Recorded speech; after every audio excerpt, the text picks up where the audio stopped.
Malam itu langit gelap. Hujan belum turun tapi awan menggantung berat. Angin dari arah hutan meniup dedaunan, membuat suara desir yang aneh. Di sebuah desa terpencil di kaki Gunung Merapi bagian selatan, hidup seorang pria sederhana bernama Bagas bersama istrinya, Rani, dan anak sematawayang mereka, Aira yang baru berusia 6 tahun. Bagas dulunya bekerja sebagai kuli bangunan di kota. Tapi sejak proyek terakhir dibubarkan, ia tak punya penghasilan tetap. Utang menumpuk, anak sakit-sakitan, dan istrinya hamil muda lagi. Malam itu, ia duduk di beranda rumah bambunya, menatap hutan gelap di kejauhan, arah yang selalu dihindari orang kampung, hutan Gembong. Konon, di tengah hutan itu ada gua terlarang, dijuluki warga sebagai Gua Kera. Bukan karena banyak kera di dalamnya, tapi karena orang-orang bilang, yang menunggu di sana adalah Raja Kera gaib, makhluk sakti yang bisa memberi kekayaan, dengan syarat tumbal nyawa. "Mas, kamu denger nggak?" tanya Rani pelan dari dalam rumah. Bagas bangkit dari kursinya. "Apa?" Rani memeluk tubuhnya. "Dari arah hutan, aku tadi dengar suara kayak suara ketawa, tapi bukan manusia." Bagas diam. Ia juga mendengar. Suara cekikikan, kecil, tajam, dan berulang-ulang. "Hihihi." Darahnya berdesir. Suara itu seolah datang dari balik angin, dari arah gua yang selalu disebut dalam cerita-cerita larangan nenek moyang. Sementara itu, keesokan harinya, di warung kopi milik Pak Broto, warga desa ramai membicarakan kejadian malam tadi. Ada yang bilang melihat bayangan hitam besar melompat di pepohonan. Ada pula yang mengaku melihat jejak kaki kera, besar, berdarah, dan mengarah ke desa. Pak Broto berkata lirih, "Mungkin ada yang datang ke gua itu lagi." Semua terdiam, karena mereka tahu siapapun yang datang ke gua itu, tak pernah kembali seperti semula. Bagas hanya menelan ludah dalam. Tak banyak bicara. Tapi dalam benaknya, satu suara mulai berbisik. "Kalau benar bisa bikin kaya, kenapa tidak kucoba?" Dini hari menjelang subuh, Bagas terbangun karena mimpi aneh. Dalam mimpinya, ia berada di dalam hutan yang sangat gelap. Pohon-pohon menjulang tinggi seperti tak berujung. Lalu dari kegelapan itu, muncul seekor kera besar berbulu hitam, duduk seperti manusia dengan mata merah menyala. Makhluk itu tak berbicara, tapi pikirannya langsung masuk ke kepala Bagas. "Datanglah, bawa kemenyan dan jangan bawa nama Tuhan." Bagas terbangun dengan napas tersengal. Keringat dingin membasahi lehernya. Ia langsung duduk, termenung di tepi ranjang. Matanya mengarah ke arah jendela, dan sekejap, sepasang mata merah terlihat memandangi dari balik pepohonan. Tapi saat ia berkedip, hilang. Keesokan harinya, Bagas pergi ke ladang. Tapi bukan untuk bertani. Ia berkeliling, mencari orang yang tahu jalan ke dalam hutan Gembong. Semua menolak bicara, kecuali satu orang, Mbah Slamet, seorang pria tua yang tinggal sendiri di ujung kampung dan dikenal sebagai penjaga batas. "Aku tahu kau datang mau nyari gua itu," kata Mbah Slamet sambil mengunyah sirih. Bagas gugup. Saya cuma mau lihat saja, Mbah. Anak saya sakit. Saya butuh uang." Mbah Slamet menggeleng keras. "Sudah banyak yang datang ke sana. Dikasih emas." "Iya. Tapi bayarnya mahal. Jiwa orang yang kamu cintai. Nyawanya diambil satu-satu." Bagas menggigit bibir. "Tapi Mbah, saya kepepet." Mbah Slamet memandang dalam. Lalu dengan suara berat, ia berkata, "Kalau nekat, pergilah malam Jumat Kliwon. Bawa bunga kantil, minyak misik, dan kemenyan. Letakkan di depan gua, dan jangan sekali-kali menoleh ke belakang saat kamu dipanggil. Dan ingat, jangan sebut nama Tuhan di sana. Tempat itu tidak menerima cahaya." Malam pun datang. Angin makin dingin. Di depan rumah, Bagas memasukkan 3 benda ke dalam kantong plastik, bunga kantil putih, minyak hitam, dan sekantong kecil kemenyan. Ia pamit ke Rani. Katanya cuma keluar sebentar ke warung. Rani sempat curiga, tapi tak bisa menahan.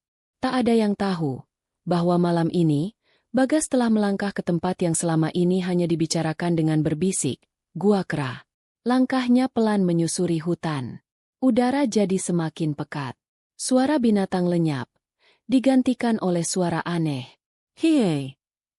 Dan di depannya, di balik rimbun semak belukar, perlahan mulai tampak. Mulut gua gelap dengan ukiran batu menyerupai wajah kera, dengan mata merah menyala. Bagas berdiri terpaku di depan mulut gua. Batu-batu di sekelilingnya berlumut, namun bentuk ukiran menyerupai wajah kera sangat jelas terlihat. Seolah gua ini bukan dibentuk alam, melainkan dipahat oleh sesuatu yang jauh lebih tua dari manusia. Angin dari dalam gua meniup pelan, dingin, tetapi seperti berbisik. Masuklah. Bagas menyalakan kemenyan, meneteskan minyak misi ke tanah, dan menabur bunga kantil di depan gua, seperti yang dikatakan Mbah Slamet. Asap putih mengepul perlahan, dan udara di sekeliling terasa menegang. Langkah demi langkah, ia melangkah masuk. Gelap. Bahkan senter yang dibawanya terasa meredup begitu saja. Seperti cahaya ditelan kegelapan gua. Tiba-tiba, tok, tok, tok. Suara seperti kayu diketuk dari dalam. Bagas mematung. Lalu muncul suara bukan dari mulut, tapi dari dalam kepalanya. Apa yang kau cari di sini, manusia? Bagas tercekat. Saya ingin keluar dari kemiskinan. Saya ingin kaya. Anak saya butuh biaya berobat. Apakah kau siap menukar sesuatu yang berharga? Jantungnya berdegup kencang. Saya siap, asal bukan nyawa saya. Tidak perlu darah hari ini.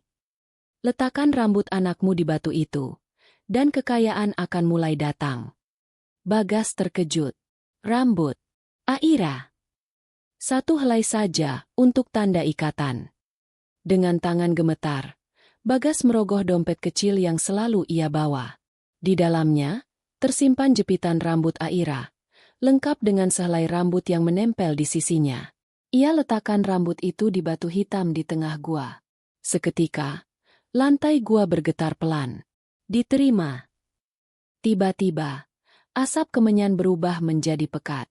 Dari dalam kabut itu muncul bayangan besar. Sosok seperti kera raksasa, berbulu hitam dan bermata merah menyala. Tapi tidak menyerang. Sosok itu hanya mengangguk.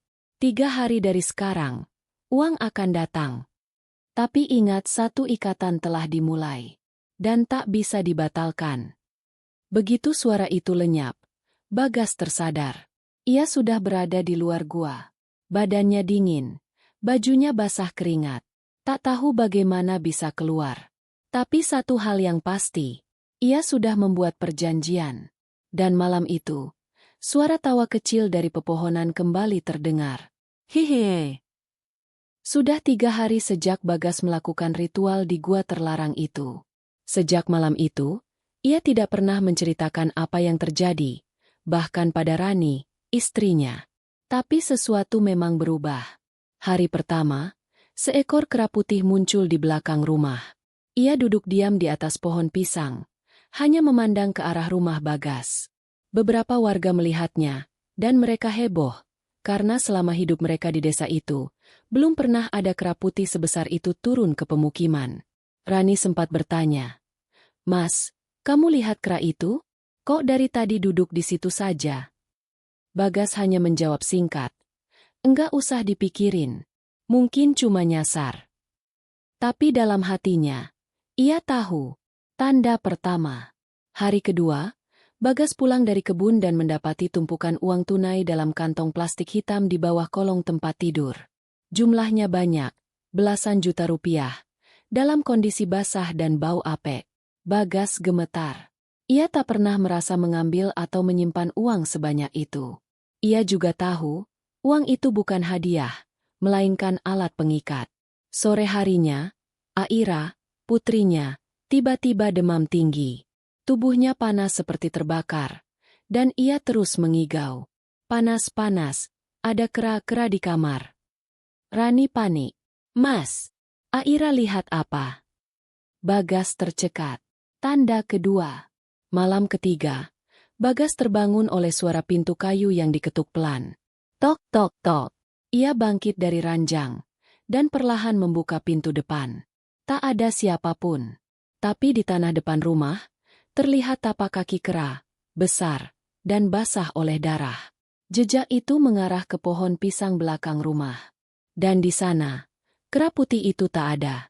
Bagas hendak kembali ke dalam rumah ketika ia melihat sosok kecil berdiri di sudut dapur. Aira. Tapi wajahnya pucat. Matanya terbuka lebar tanpa ekspresi.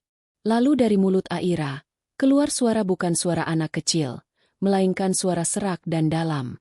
Jangan lupa janjimu. Bagas Tumbal akan datang. Tubuh Aira lalu ambruk. Ia pingsan. Rani menjerit histeris. Bagas memeluk tubuh anaknya dengan tangan gemetar. Tanda ketiga. Kini ia sadar. Perjanjian sudah dimulai. Tidak ada jalan mundur. Pagi harinya, Aira masih belum sadar. Matanya terpejam rapat, tubuhnya lemah, dan napasnya berat. Rani menangis di sudut ranjang sambil memeluk anaknya erat. Mas, Aira nggak bangun-bangun. Ini bukan demam biasa. Kita bawa ke bidan, yuk. Bagas hanya diam. Dalam pikirannya, ia mendengar kembali suara dari gua. 3 hari, 3 tanda. Lalu tumbal pertama akan dipilih. Ia mulai dilanda ketakutan. Tapi saat itu, suara motornya dari luar membuatnya keluar rumah. Pak Darto, tetangganya, datang dengan tergesa. Wajahnya pucat. Gas, lo dengar kabar belum? Apa? Anak si Pak Warjo ditemukan mati di bawah pohon belakang rumahnya. Wajahnya rusak, matanya hilang. Bagas membeku. Pohon di belakang rumah Pak Warjo adalah tempat kera putih itu terakhir terlihat. Ia buru-buru ke lokasi. Warga sudah ramai berkumpul. Dan benar, seorang anak remaja tergeletak di bawah pohon dengan tubuh penuh luka. Wajahnya tertutup kain, tapi darah mengalir dari celahnya. Semua mengira anak itu jatuh dari pohon. Tapi Bagas tahu, ini bukan kecelakaan. Ini tumbal pertama. Malamnya, Bagas kembali mendapati uang muncul lagi di dalam rumahnya. Kali ini lebih banyak. 10 bundel uang rapi muncul di dalam lemari dapur. Di atas beras yang sudah lama tak tersentuh. Rani terkejut. Mas, ini dari mana? Kamu habis pinjam dari mana? Ini uang beneran. Mas, jangan main-main. Bagas hanya menatap uang itu. Dalam hatinya ada suara tertawa. Suara kera yang semakin jelas. Hihihihihi, tumbal darah pertama diterima. Kekayaan mulai mengalir. Tengah malam, Aira mendadak terbangun. Matanya terbuka, tapi bukan dengan kesadaran. Ia berjalan pelan keluar rumah, seolah ada yang memanggilnya. Rani panik dan langsung mengejarnya. Tapi saat itu, Aira tiba-tiba berhenti dan menunjuk ke arah hutan. Ayah bikin perjanjian dengan kera. Nanti aku juga diambil. Bagas terhenyak. Suara Aira berbeda. Dalam. Dan dingin. Lalu Aira kembali pingsan. Bagas gemetar. Air matanya mulai jatuh. Aku ingin kaya. Tapi bukan begini caranya. Tapi semuanya sudah terlambat. Malam itu, hujan turun deras. Petir sesekali menyambar langit desa. Menyinari pepohonan yang menari tertiup angin. Di dalam rumahnya yang sunyi, Bagas terjaga. Ia duduk di kursi rotan, memandangi Aira yang masih demam tinggi dan terus mengigau. Jangan ambil aku. Jangan, jangan. Rani tertidur di lantai, kelelahan setelah seharian menangis. Tiba-tiba, terdengar suara ketukan pelan di jendela. Tok, tok, tok. Bagas menoleh perlahan. Jendelanya buram tertutup embun. Tapi saat diseka dengan tangan, matanya melebar. Di balik kaca, berdiri sosok anak laki-laki, tanpa mata. Lubang hitam menganga di wajahnya. Darah menetes dari pelipis. Mulutnya tersenyum miring, lalu bergerak, meski tanpa suara. Kau ambil hidupku, aku akan ambil milikmu. Bagas mundur terpental. Jantungnya hampir meledak. Tapi saat ia kembali menoleh ke jendela, tak ada siapapun. Esok harinya, suasana kampung gempar. Beberapa warga mengalami mimpi buruk yang sama. Didatangi anak kecil tanpa mata yang menggedor pintu mereka dan menuntut dibukakan jalan. Sementara itu, Pak Warjo, ayah dari anak yang jadi tumbal pertama, mengamuk di depan rumah Bagas. Lo tahu sesuatu, Gas? Anak gua meninggal nggak wajar. Kenapa setiap gua tidur, anak gua datang, tapi matanya kosong, nuntut darah. Lo tahu sesuatu, ya? Bagas tak menjawab. Ia hanya menunduk. Keringat dingin mengucur. Pak Warjo makin marah. Hampir saja memukulnya. Jika saja Pak Broto dan warga lain tak melerai. Warga mulai curiga. Apalagi setelah Bagas terlihat mendadak punya uang. Ia bisa beli motor bekas, bayar utang-utang lama, bahkan membeli obat mahal untuk Aira. Namun semua itu tak berarti. Karena malamnya, hantu tanpa mata itu datang lagi. Kali ini, menyusup ke dalam mimpi Rani. Dalam mimpinya, Rani melihat Aira berdiri di tepi tebing. Tangan digenggam sosok bocah laki-laki yang wajahnya hancur dan tanpa mata. Kalau kau gak kembalikan apa yang jadi milik kami, anakmu akan ikut aku. Rani terbangun sambil menjerit keras. Ia menangis dan langsung memeluk Aira yang semakin lemah. Mas, bilang sama aku, kamu ngapain? Isaknya histeris. Bagas hanya menatap kosong ke arah jendela. Dan dari kejauhan, suara cekikikan itu kembali terdengar. Hehe. Malam itu, suasana rumah Bagas benar-benar mencekam. Hujan sudah berhenti, tapi udara dingin menusuk hingga ke tulang. Rani tertidur memeluk Aira, sementara Bagas duduk sendiri di ruang tengah. Lampu temaram, dan kemenyan yang terus dibakar. Ia tak lagi tenang. Karena sejak malam sebelumnya, setiap jam 2 dini hari, ada suara yang muncul dari bawah tempat tidur Aira. Cekikikan kecil. Darah manis mau lagi. Mula-mula ia mengira itu mimpi. Tapi malam ini, ia memberanikan diri mengintip ke kolong ranjang. Perlahan, ia menunduk dan menyalakan senter.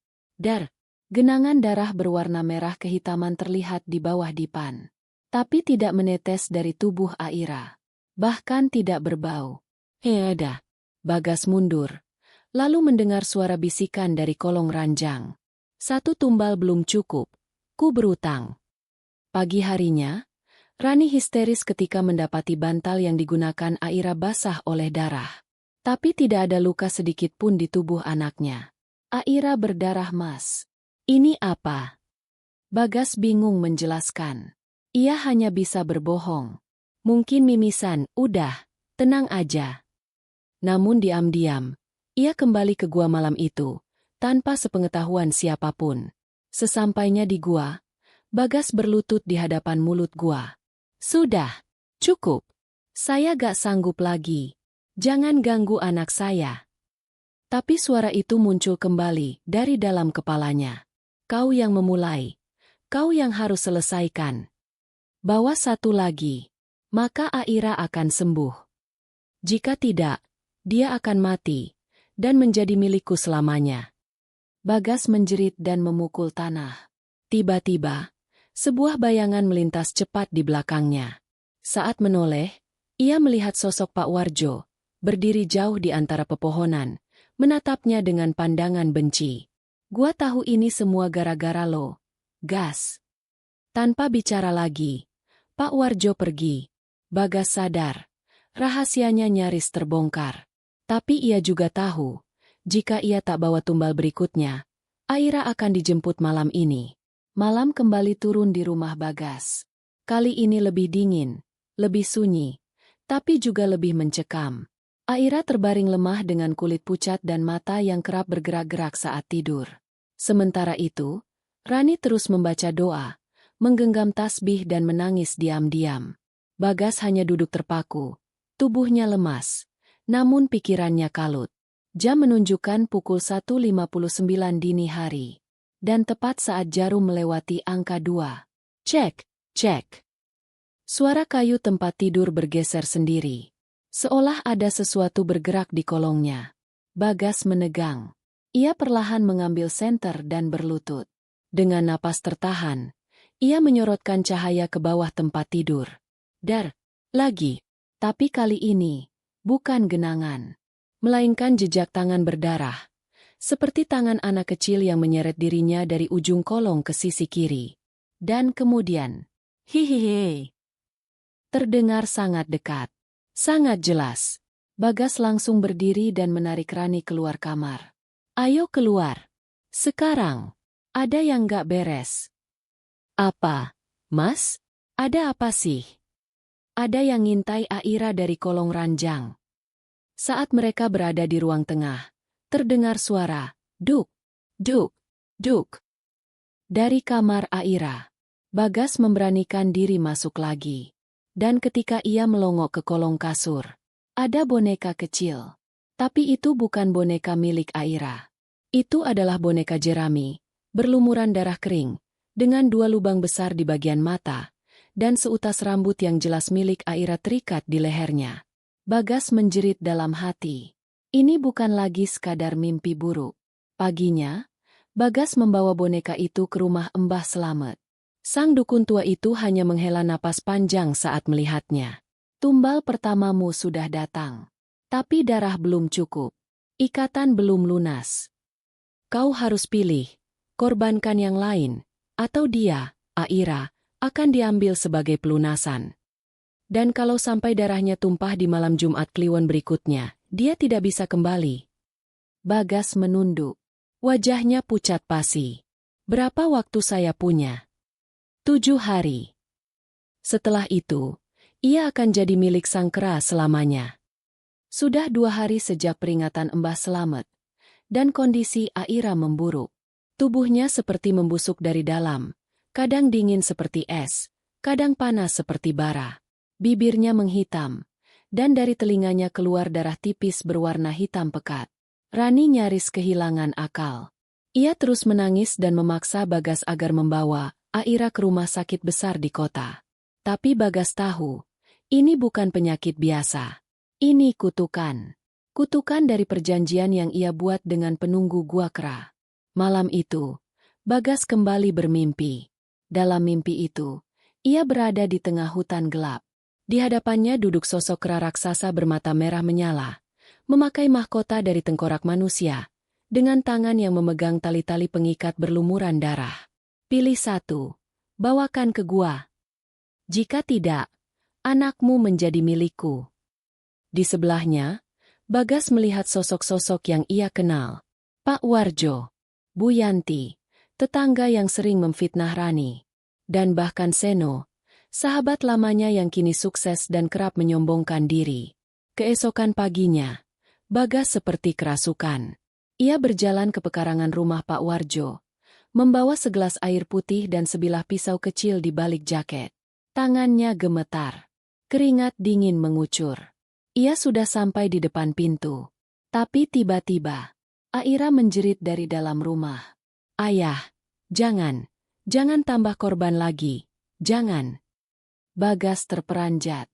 Ia berlari pulang. Di dalam kamar, Aira terbangun.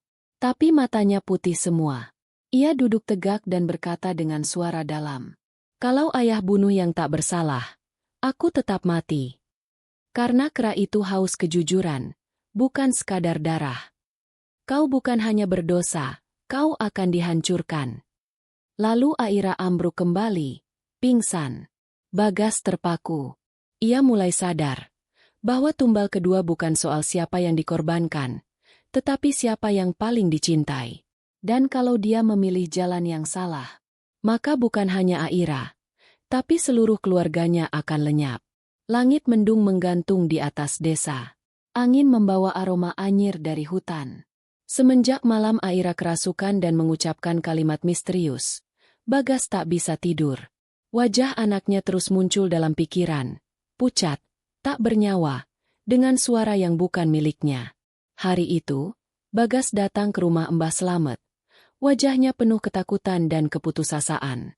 Aku harus ke sana lagi, Bah, ke gua itu. Aku harus tahu, siapa sebenarnya makhluk itu, dan bagaimana cara memutus perjanjiannya. Mbah Slamet menarik napas panjang, lalu memandangi wajah Bagas lekat-lekat. Tak semua orang bisa keluar hidup-hidup setelah dengar bisikan dari dalam gua. Tapi kalau kau niat menebus dosa, kau harus siap menerima semua yang akan terungkap. Tengah malam, Bagas masuk ke hutan seorang diri. Ia membawa sesajen lengkap, kemenyan, dan seutas tali merah sesuai petunjuk Mbah Slamet. Setelah melewati sungai kecil, pepohonan kian rapat, dan hawa dingin seperti menyerap tubuhnya dari dalam. Akhirnya, ia sampai di depan mulut Gua Kera. Di sana, ia duduk bersila. Mulutnya bergetar membaca mantra. Kemenyan ia nyalakan, dan sesajen ia letakkan tepat di depan celah gua. Lalu, Kaka, Karka, Karka. Suara dari dalam gua mulai terdengar. Seperti kuku tajam menggores bebatuan. Bagas menahan napas. Matanya memejam. Tapi suara itu makin dekat. Tiba-tiba, bayangan besar melesat dari kegelapan. Sosok itu tidak sepenuhnya terlihat. Tapi dua mata merah menyala muncul dari balik kabut tebal dalam gua. Kau datang, kau ingin tahu siapa aku. Dulu aku manusia. Tapi dunia menolak aku, dan aku memilih kekuatan, dan darah menjadi harga yang harus dibayar. Gua itu tiba-tiba memunculkan bayangan-bayangan masa lalu. Seorang lelaki muda, berambut panjang, wajahnya tampan tapi dipenuhi dendam. Ia disiksa, dihina, lalu melarikan diri ke dalam hutan. Aku dijuluki, si gila kera, karena kutukanku mengubah tubuhku. Tapi kini, aku tak butuh tubuh. Aku butuh penerus. Kau, hampir jadi aku. Bagas tersentak. Suara itu kini terdengar di dalam kepalanya. Beri aku Aira, atau kau akan mengisi tubuh ini selanjutnya. Gua mulai bergetar. Batu-batu runtuh kecil dari atas. Kemenyan mati. Cahaya padam. Bagas ingin lari, tapi tubuhnya tak bisa digerakkan. Lalu, dari dinding gua, muncul satu nama lagi. Tertulis dengan darah. Rani. Bagas menjerit. Sekarang bukan hanya Aira yang terancam, istrinya pun masuk dalam daftar tumbal. Langkah Bagas terhuyung-huyung saat ia keluar dari gua. Pakaian koyak. Wajah penuh debu dan darah kering. Tapi yang paling mengerikan bukan apa yang dilihatnya, melainkan nama itu, tertulis dengan darah di dinding batu gua. Rani, istrinya, wanita yang selama ini sabar mendampinginya. Sampai di rumah, Bagas disambut tangis Aira yang tiba-tiba membaik. Tapi justru kini Rani terbaring lemas. Nafasnya berat, kulitnya pucat, dan bola matanya perlahan memutih. Bagas mengguncang bahunya. Rani, Rani bangun. Jangan tinggalin aku. Semua ini salahku. Tapi Rani hanya membisik pelan. Matanya tak fokus. Dia datang, dari balik dinding. Tangannya dingin. Aku dipanggil. Bagas tak kuat lagi menyimpan semuanya. Ia mengaku pada Mbah Slamet. Dan akhirnya juga kepada warga terdekat bahwa ia melakukan perjanjian pesugihan di Gua Kera demi menyelamatkan Aira dari penyakit yang dulu tak kunjung sembuh. Awalnya para tetangga marah besar. Tapi saat melihat kondisi Rani yang perlahan kerasukan, dan Aira yang kembali sehat dalam waktu yang tak masuk akal, mereka semua gemetar ketakutan. Pak Warjo, yang pernah mencurigai Bagas, kini malah ikut membantu. Aku nggak mau ada korban lagi. Gas. Kalau kau harus nebus semua ini, kita cari jalan. Jangan libatkan istrimu. Malam itu, Mbah Slamet memanggil beberapa orang pintar dari desa sebelah. Mereka berencana melakukan pemanggilan arwah dan pemutusan ikatan pesugihan langsung di depan gua. Ritual terlarang yang sudah puluhan tahun tidak dilakukan. Tapi peringatan diberikan. Siapapun yang ikut dan namanya sudah tertulis, tidak akan bisa kembali. Tepat tengah malam, mereka semua berkumpul di depan Gua Kera. Rani dibawa dalam keadaan setengah sadar, dan Bagas berada di tengah lingkaran. Tubuhnya digurat dengan darah ayam hitam sebagai syarat pemanggilan. Mbah Slamet mulai membaca mantra. Wahai penghuni lorong darah, wahai penjaga kutukan gua, kami panggil engkau untuk melepaskan ikatan. Tiba-tiba angin kencang berhembus dari dalam gua. Cahaya lentera padam satu persatu. Aira, yang ditinggal di rumah dengan tetangga lain, berteriak histeris dari kejauhan. Tapi suaranya terdengar seolah-olah dari dalam gua. Dan saat tanah mulai bergetar, satu persatu nama muncul di dinding batu. Rani, Pak Warjo, Mbah Slamet, Bagas. Mereka semua menatap ngeri. Tanda bahwa mereka sudah dianggap milik gua. Langit malam itu gelap pekat. Hutan di sekitar gua seperti membisu. Tak ada angin. Tak ada suara burung malam. Hanya hembusan napas gugup dari mereka yang berkumpul di depan gua kera. 4 nama telah tertulis di dinding gua dengan darah yang mengalir sendiri. Rani, Mbah Slamet, Pak Warjo, Bag. Mbah Slamet melanjutkan pembacaan doa. Suaranya keras dan penuh tekanan, mencoba menahan kekuatan dari dalam gua yang kian ganas. Namun tiba-tiba, tanah di depan gua retak. Asap hitam keluar perlahan. Dan di balik kabut, sosok tinggi besar dengan tangan panjang berbulu muncul. Wajahnya mirip kera, tapi lidahnya menjulur seperti ular. Matanya merah menyala, dan di dadanya terukir banyak nama, seolah setiap nama adalah roh yang sudah dikorbankan. Makhluk itu menunjuk ke arah Pak Warjo. Kau, yang dulu menghina pemilik gua ini. Kau, yang akan menggantikan posisi tumbal pertama. Pak Warjo jatuh berlutut. Menangis. Ampun, saya nggak tahu apa-apa, saya hanya bantu. Tapi semuanya terlambat. Dari tanah, tangan-tangan hitam muncul dan menarik tubuh Pak Warjo ke dalam retakan. Suaranya menjerit panjang, lalu menghilang. Semua terdiam. Tapi beberapa detik kemudian, Pak Warjo keluar lagi dari celah gua. Namun bukan lagi seperti manusia. Wajahnya rusak, matanya hitam penuh darah. Giginya memanjang, dan kulit tubuhnya mulai berbulu halus. Ia berjalan merangkak cepat ke arah Rani, mendesis seperti binatang. Sudah terlambat. Satu tumbal sudah diambil, tapi darah keluarga tetap harus diselesaikan. Bagas mencoba menghalangi Pak Warjo yang kerasukan itu. Tapi makhluk itu sangat kuat. Ia melempar tubuh Bagas dengan mudah ke pohon besar hingga pingsan sejenak. Mbah Slamet akhirnya menanam paku kuningan di depan gua dan membacakan mantra terakhir. Tanah, air, api, dan angin kembalikan roh ini ke tempatnya. Petir menyambar di langit. Makhluk Pak Warjo mendesis keras. Sebelum tubuhnya perlahan terbakar api biru, lalu menghilang menjadi abu. Semuanya terdiam dalam ketakutan dan kelelahan. Tapi ketika mereka hendak pergi, nama kelima muncul. Tertulis di batu. Aira. Bagas terbangun dan membaca nama itu. Wajahnya hancur. Tidak. Anakku. Dia yang kalian incar selanjutnya? Gua itu mulai tertutup perlahan. Tapi bisikan terdengar. Satu darah belum lunas. Dan malam Jumat Kliwon tinggal 5 hari. Malam itu, hujan turun deras. Petir bersahut-sahutan seolah langit pun ikut gelisah. Bagas terduduk lesu di pojok kamar Aira. Tubuhnya basah kuyup, masih terguncang sejak melihat nama putrinya sendiri tertulis di dinding gua. Aira mulai mengigau lagi. Kali ini bukan sekadar bisikan. Ia berteriak dalam bahasa aneh, kadang melolong seperti binatang. Rani hanya bisa menangis sambil menggenggam tangan anak mereka. Gas, kita harus lari. Jauh. Tinggalkan desa ini. Kalau mereka cari Aira, kita sembunyikan dia. Tapi Bagas menggeleng lemah. Ini bukan soal tempat. Ini soal ikatan darah. Mereka bisa mengejarnya kemana saja. Keesokan harinya, Bagas mendatangi kembali Mbah Slamet. Kali ini tidak untuk minta pertolongan, tapi minta kebenaran. Bah, siapa sebenarnya makhluk itu? Siapa yang pertama kali membuka pesugihan di gua ini? Mbah Slamet akhirnya bicara dengan suara rendah. Dulu, ada seorang dukun sakti bernama Ki Sontro. Ia dituduh membunuh warga desa dan diusir. Tapi sebenarnya, ia hanya menolong orang miskin.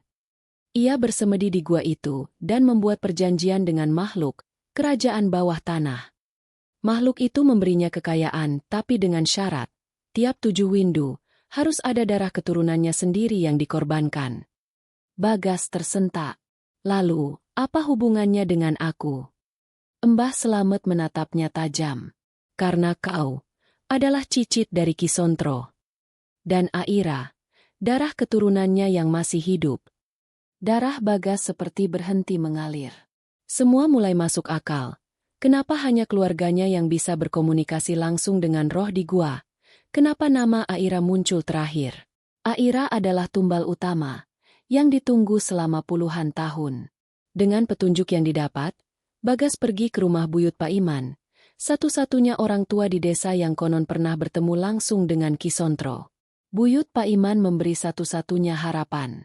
Jika darah kandung ingin selamat, maka harus ada darah lain yang menggantikan secara sukarela.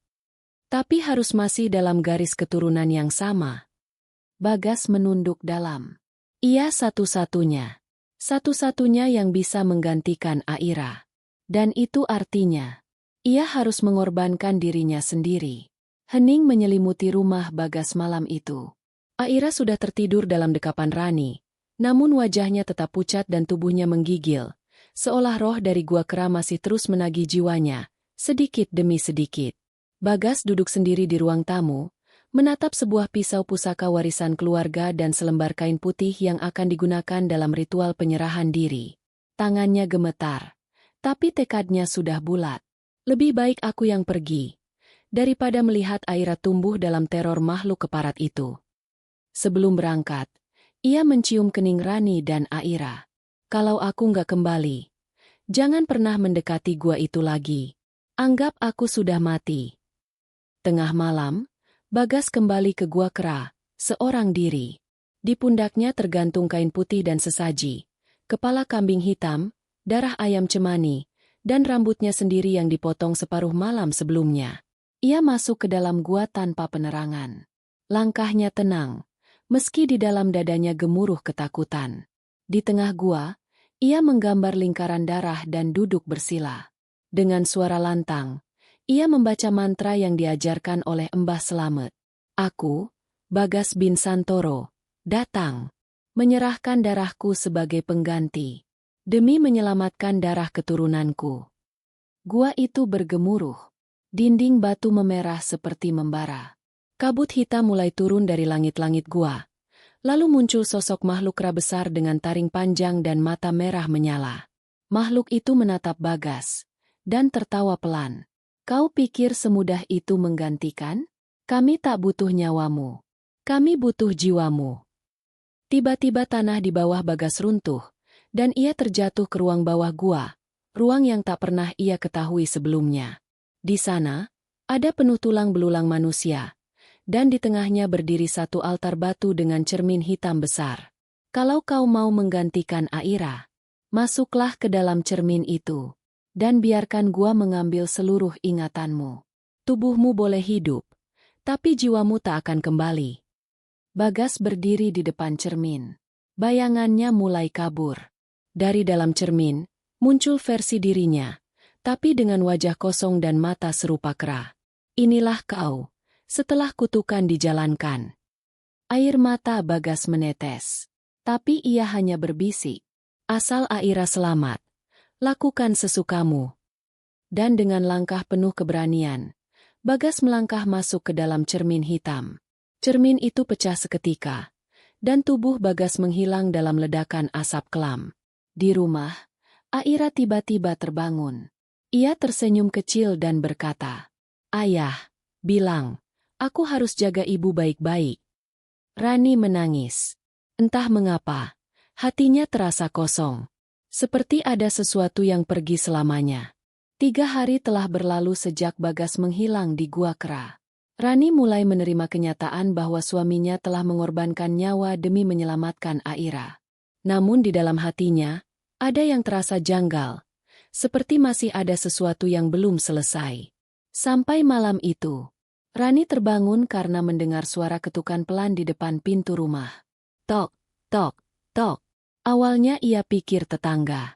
Tapi saat mengintip dari jendela, seseorang berdiri diam. Tubuhnya mengenakan baju yang sama dengan yang dipakai Bagas saat terakhir kali pergi.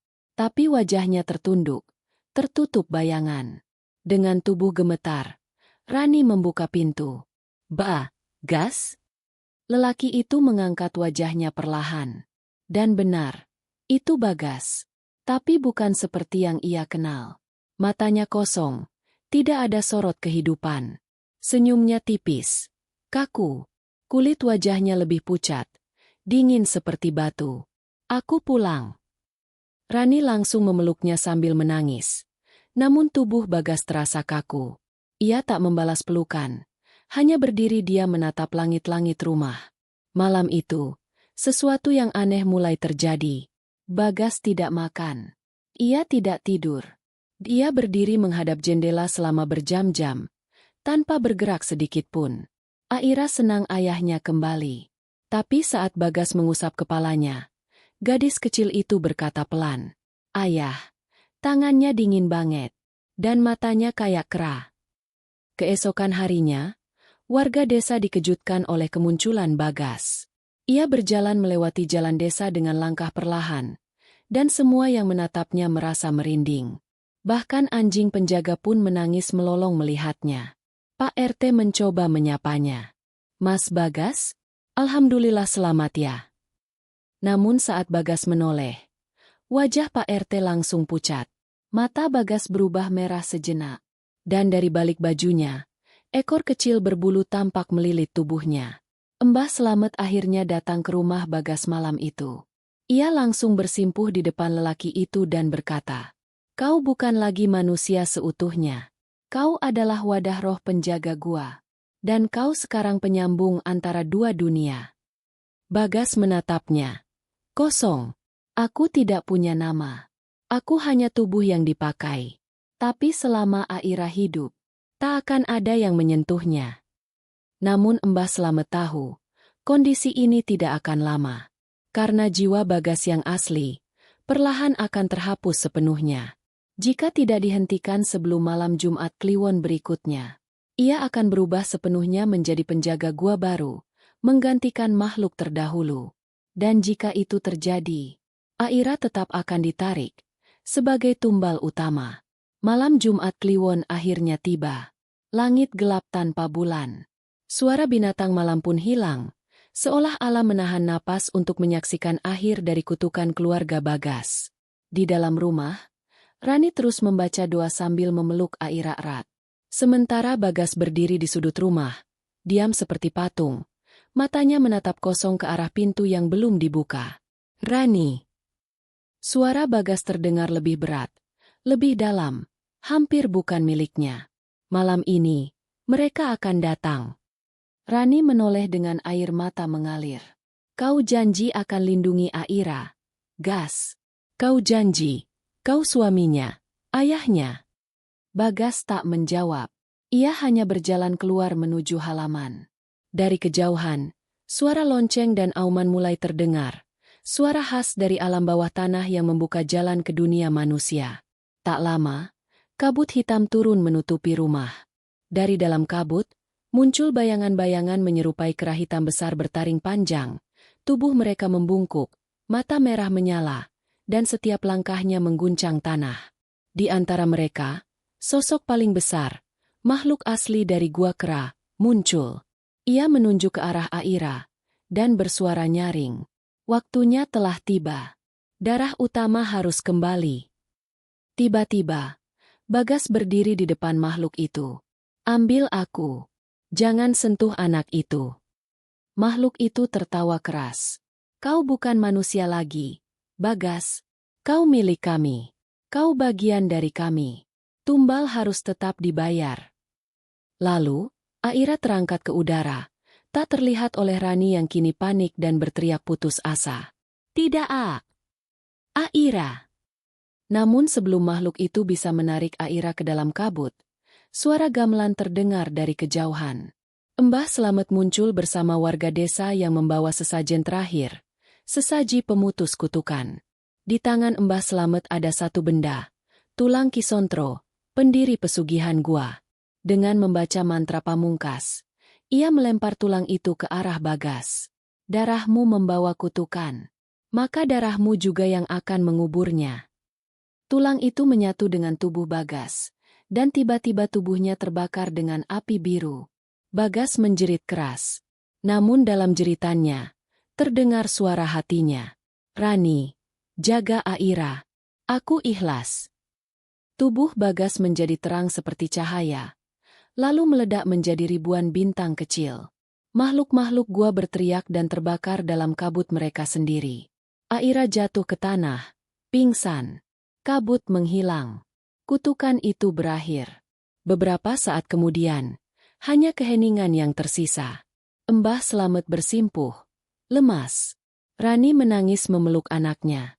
Dan di tempat Bagas terakhir berdiri, terdapat batu kecil yang hangat, dengan ukiran samar. Untuk anakku, Aira, aku takkan pernah jauh. Sudah 3 bulan sejak malam mengerikan di Gua Kera. Rani dan Aira kini tinggal di rumah kecil di luar desa, jauh dari ingatan buruk. Gua itu telah disegel oleh warga. Bahkan tak seorang pun berani melewati jalan setapaknya. Tapi kedamaian yang mereka rasakan tidak pernah benar-benar utuh. Setiap malam Jumat Kliwon, Aira terbangun tepat pukul 2, menangis tanpa sebab. Ia selalu berkata hal yang sama. Ayah di luar jendela, Bu. Tapi dia gak bisa masuk. Rani mencoba menenangkan, tapi hatinya juga ikut terguncang. Karena ia sendiri juga mencium bau kemenyan dan merasakan hawa dingin menusuk tulang di malam-malam tertentu. Suatu malam, Rani bermimpi. Ia berdiri di tepi jurang dengan kabut tebal. Dari kejauhan, sosok Bagas muncul berjalan pelan. Wajahnya tenang, senyum khasnya kembali. Rani. Maaf, aku gak bisa pulang sepenuhnya. Rani menangis dan berlari ke arahnya. Jiwaku tak bisa kembali ke tubuh. Tapi aku masih bisa menjaga kalian dari jauh. Kalau kau dengar suara kera, jangan takut. Itu aku, mengusir mereka yang datang. Sebelum menghilang, Bagas berpesan. Aira akan tumbuh jadi perempuan kuat. Tapi akan datang hari di mana mereka mencarinya lagi. Jika saat itu tiba, ajarkan dia untuk tidak takut pada gelap. Rani terbangun dengan air mata berlinang.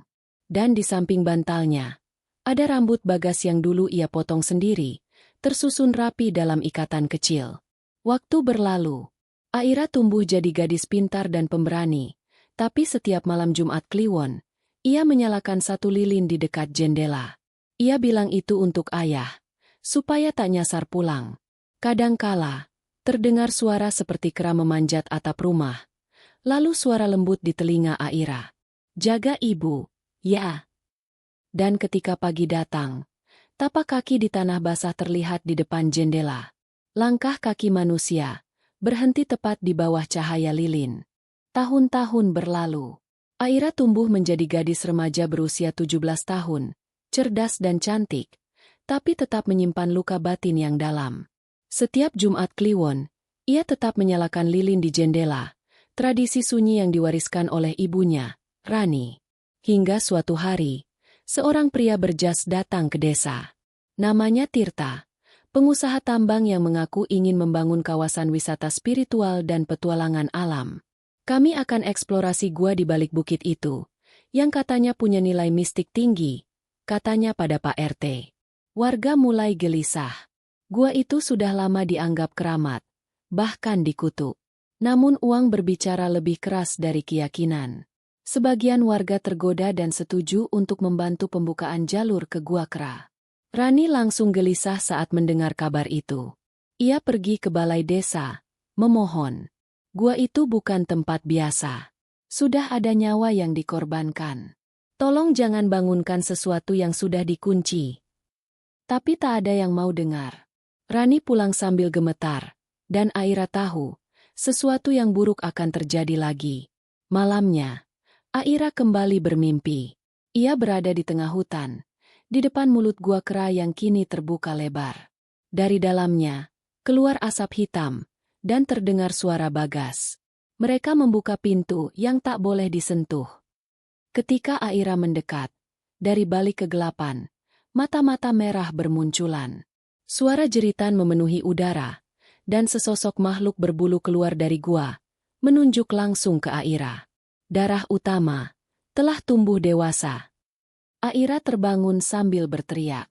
Saat itu juga, lilin di dekat jendela padam sendiri. Dan suara kera terdengar di atas atap rumah mereka, lebih keras dan marah dari biasanya. Keesokan harinya, tim eksplorasi gua ditemukan tak sadarkan diri. 4 orang terkapar di dekat pintu gua, dengan mata terbuka dan mulut ternganga, seperti pernah melihat sesuatu yang mengerikan sebelum pingsan. 1 di antaranya hilang. Yang ditemukan hanya tangan kanannya, memegang potongan batu bertuliskan, "Darah yang dijanjikan harus kembali." Setelah kejadian misterius di mulut gua kera yang menewaskan 1 anggota tim eksplorasi, berita tentang gua keramat itu viral di media sosial. Seorang dukun muda modern bernama Radit Atmaja, yang dikenal lewat channel YouTube-nya, Ilmu dan Mistik, tertarik menyelidiki lebih lanjut. Berbekal alat spiritual dan kamera, Radit datang ke desa bersama timnya. "Saya yakin ini bukan sekadar mitos lokal. Bisa jadi ini peninggalan peradaban kuno yang dijadikan tempat ritual bawah sadar," katanya pada warga. Rani langsung menyambut kedatangan Radit dengan waspada. "Nak, ini bukan tempatmu bermain.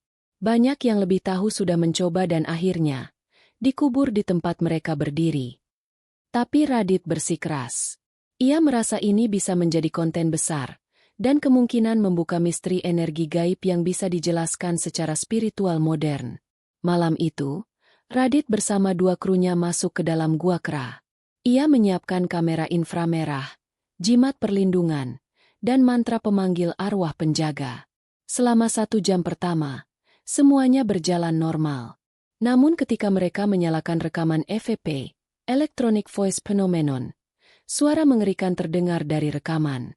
"Darah itu telah matang. Bagas telah kembali. Tapi tidak untukmu." Tiba-tiba, salah satu kru Radit mendadak kerasukan. Ia menggigit tangan sendiri sampai berdarah, lalu berkata dengan suara berat, "Tebus dia. Tebus darahnya. Si anak gadis yang bernama Aira." Radit dan timnya lari keluar gua. Salah satu kameranya pecah, 1 lagi hilang. Tapi ketika memutar ulang rekaman, tampak bayangan besar berbentuk kera raksasa merayap di langit-langit gua. Radit akhirnya percaya, ini bukan sekadar fenomena. Gua itu adalah altar. Dan gadis bernama Aira adalah pusat dari semua ini. Keesokan harinya, Radit mendatangi Rani dengan wajah pucat. "Bu, anak ibu harus dijauhkan. Mereka akan menjemputnya saat bulan mati berikutnya. Tapi, saya bisa bantu hentikan." Rani hanya menunduk. "Takdir sudah ditulis. Tapi kalau kau bisa bantu kami, aku bersedia melawan sekali lagi." Namun tanpa mereka sadari, seorang warga yang serakah dan ikut mendukung pembukaan gua diam-diam melakukan ritual malam itu. Ia ingin kekayaan dari pesugihan itu. Dan untuk membayar, ia siap menyerahkan nama Aira sebagai tumbal. Malam sunyi menyelimuti desa. Langit tak berbintang. Angin malam membawa bisikan yang hanya bisa didengar oleh mereka yang bersedia menjual jiwa. Di balik bayang-bayang pepohonan, Samsuri, salah satu warga desa yang dulu paling keras menentang larangan Rani, kini tengah berlutut di depan sesajen hitam. Di hadapannya, api kecil dari kemenyan dan darah ayam hitam menetes ke atas tanah kering. "Saya tawarkan dia, Aira, anak yang dulu ditolak oleh pesugihan itu. Kali ini, biarkan saya dapatkan kekuatannya." Sementara itu, di rumah Rani, suasana mencekam. Aira mengigau di tempat tidur. Tubuhnya dingin, bibirnya membiru. Tiba-tiba, ia berteriak keras. "Mereka datang. Bu, tolong. Mereka datang bawa rantai." Rani tersentak dan segera menyadari, tumbal telah ditentukan malam ini. Ia segera menghubungi Radit. Mereka bertemu di persimpangan jalan menuju hutan. Radit membawa keris pusaka dan mantra pelindung. Ia berkata dengan serius, kalau mereka sudah menerima tumbal lewat perantara manusia, satu-satunya cara mengambilnya kembali adalah masuk ke alam pesugihan itu. Tapi tidak semua bisa kembali hidup. Dengan restu dari Mbah Slamet, Rani dan Radit melakukan ritual nyaba alam gaib. Tubuh mereka ditidurkan, dan jiwa mereka masuk ke dalam dimensi yang sama dengan tempat Bagas dulu pernah terjebak. Di alam itu, Langit berwarna merah darah. Pohon-pohon membungkuk. Dan suara jeritan memenuhi udara. Rani melihat Aira, terikat rantai dan dibawa oleh makhluk-makhluk kera berjubah, menuju altar batu dengan api biru menyala. Ibu! Rani menjerit dan mencoba mengejar, tapi kakinya berat. Makhluk-makhluk itu mulai mengelilingi altar dan melafalkan mantra dalam bahasa kuno. Darahnya untuk kekayaan. Tumbal yang ditunda. Kini kembali ditagih. Radit melempar keris pusaka ke arah rantai, dan rantai itu putus. Makhluk-makhluk kera mengamuk.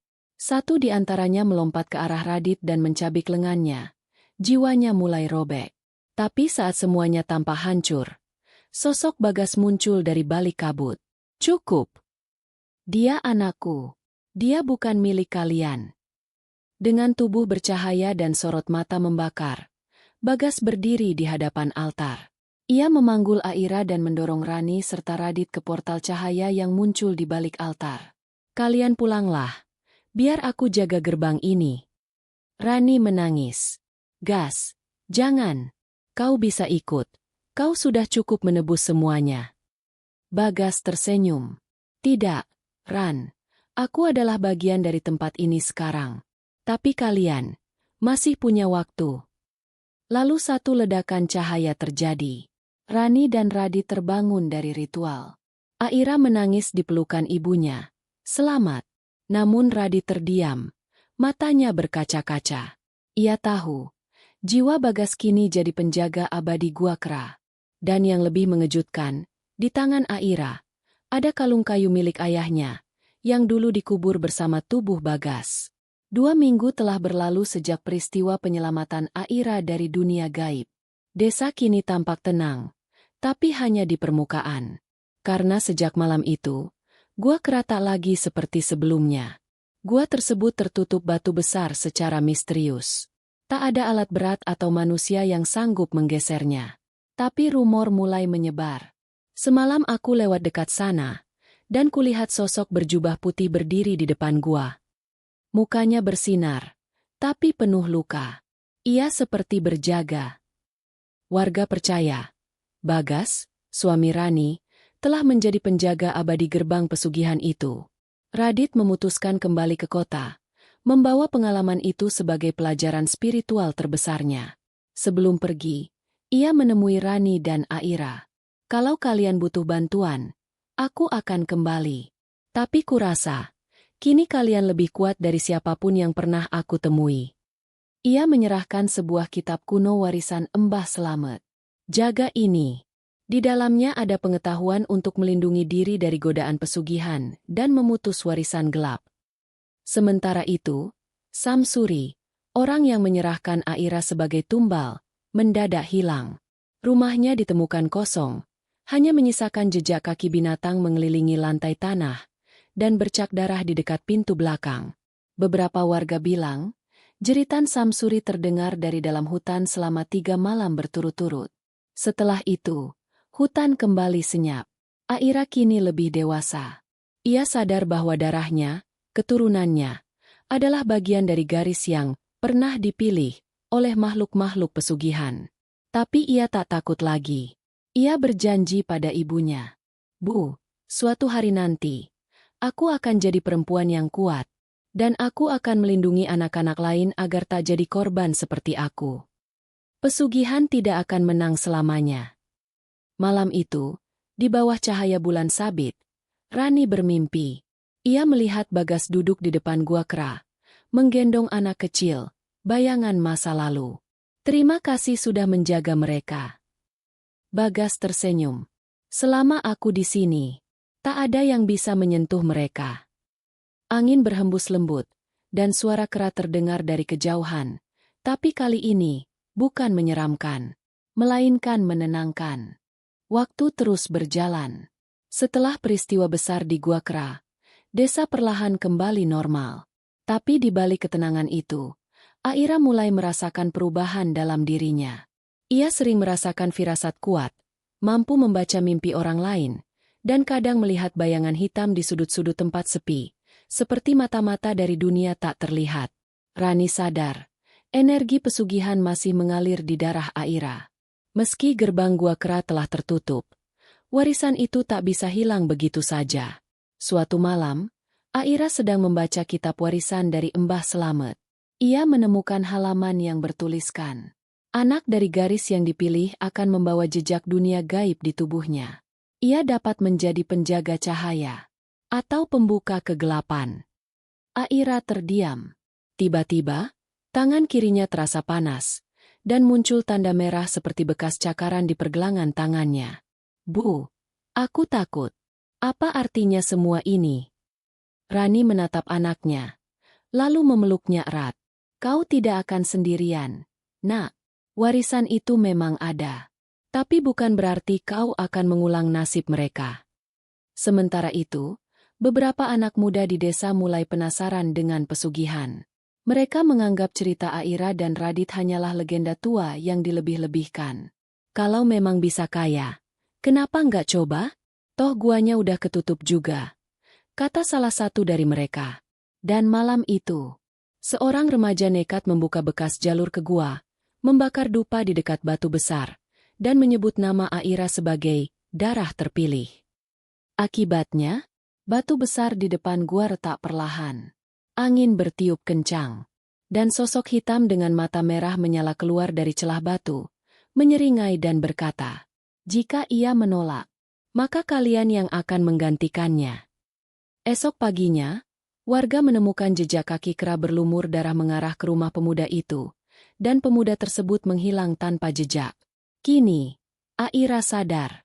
Ia harus memilih, menjadi pelindung yang menjaga agar warisan ini tidak bangkit, atau membiarkan ketamakan manusia membuka kembali gerbang kegelapan. Dan pilihan itu harus segera diambil. Karena bulan mati terakhir dalam siklus pesugihan hampir tiba. Malam itu datang dengan angin dingin yang menusuk tulang. Langit gelap pekat tanpa satu pun bintang. Tanda bahwa malam bulan mati terakhir telah tiba. Rani memasang sesajen dan membaca doa-doa di halaman rumah. Sementara Aira, kini telah menginjak usia 17 tahun, berdiri di depan cermin dengan tanda merah menyala di pergelangan tangannya. Tanda itu kini berubah menjadi pola lingkaran seperti mata, bergerak pelan mengikuti detak jantungnya. Bu, malam ini aku harus pergi. Kalau aku tidak mengunci gua itu, mereka akan datang, dan semua orang akan jadi tumbal. Rani meneteskan air mata. Kau tak harus menanggung semua ini sendirian, Nak. Aku harus, Bu, karena aku bukan anak biasa. Aku keturunan darah terpilih. Tapi kali ini, aku pilih untuk menutup semuanya. Selamanya. Bersama Radit, yang kembali untuk malam terakhir, dan satu pusaka dari Mbah Selamet, Aira menuju gua. Batu besar di depan gua sudah retak. Celah menganga hitam terlihat di tengahnya. Dari dalam, suara-suara makhluk kera menggema, memanggil Aira dengan desisan rendah. Kembalilah padaku. Warisanmu. Kekuatanmu. Radit mencoba menutup celah dengan mantra, tapi batu tak mau bergeming. Hanya yang mewarisi darah Bagas yang bisa menutupnya. Aira berdiri di hadapan gua. Ia mengangkat tangannya, dan tanda merah di kulitnya bercahaya terang. Sebuah portal terbuka. Aira masuk ke dalam, sendirian. Di dalam, Aira berjalan melewati barisan altar batu, jeritan arwah, dan ribuan mata kera merah mengintainya. Di tengah altar berdiri sosok raksasa, gabungan dari kera dan manusia, bertanduk dan berjubah hitam. Roh pesugihan tertinggi. Kau datang. Akhirnya, pewaris darah terpilih. Jangan tutup pintu ini. Terimalah takdirmu, dan dunia akan bersujud padamu. Aira melawan godaan itu. Tidak, aku datang untuk mengakhiri semua ini. Ia melempar pusaka warisan Bagas, keris bermata dua, ke dalam mulut altar. Altar retak, tanah berguncang. Makhluk-makhluk itu melolong. Tidak, darahmu milik kami. Tapi dari balik kabut, sosok Bagas muncul. Pergilah, Aira. Ayah jaga sisanya. Bagas memeluk Aira untuk terakhir kali, dan mendorong tubuhnya keluar dari dunia gaib, Tepat sebelum portal gua tertutup selamanya. Aira terbangun di pelukan ibunya. Di depan gua yang kini kembali tertutup rapat, tanpa celah. Tak ada lagi tanda merah di pergelangannya. Semua kekuatan itu hilang. Ia kini hanyalah manusia biasa. Tapi dengan hati yang paling luar biasa. Ayah sudah mengorbankan segalanya. Kini giliran kita untuk hidup dengan baik. Tahun demi tahun berlalu. Gua itu tumbuh ditutupi semak. Tak ada lagi yang mendekat. Tak ada yang mengusik. Dan Aira? Ia tumbuh jadi guru di kota. Mengajarkan nilai keberanian, pengorbanan, dan melawan godaan pesugihan. Sebab ia tahu, di dunia nyata, kekayaan yang tidak berasal dari kerja keras, selalu punya harga yang mahal.